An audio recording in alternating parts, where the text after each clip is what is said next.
Good morning, Madison Church families. Brandon here, hoping that your week is off to a great start. Over the past couple of weeks at Madison, we've been talking a whole lot about shepherding.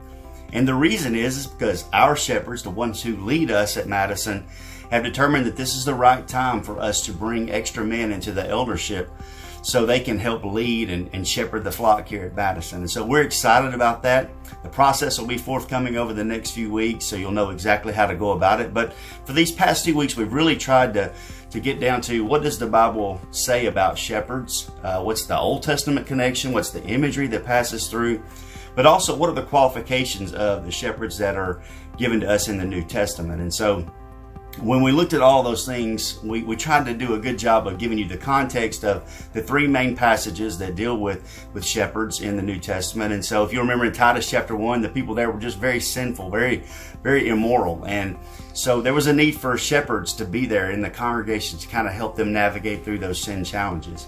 If you look over into 1 Timothy chapter 3, you're going to find out that false teaching had crept in and that there were need for a shepherd or for shepherds to come in and just sort of help make certain that the gospel was the thing that was being taught above everything else, and that it alone would help combat all those false teachings that were coming in.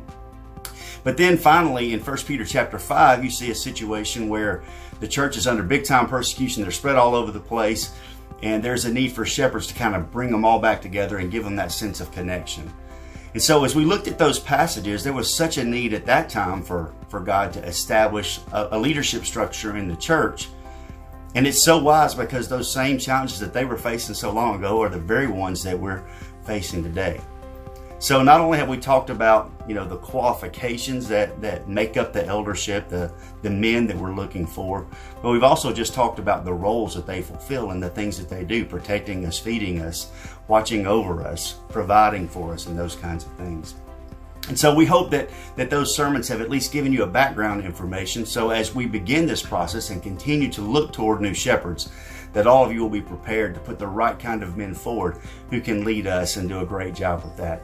So this is our action item for today. I want you to pray for the process, pray for those men, pray for their families, and let's just keep our eyes focused on the things that are most important, using the scriptures as our guide as we go through this process.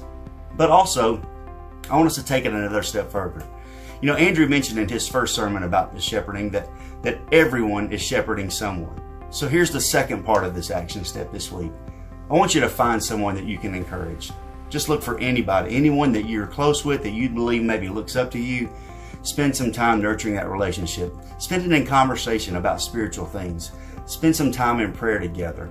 But make sure that you're using your ability and your leadership ability to help guide someone and to help them grow closer to God.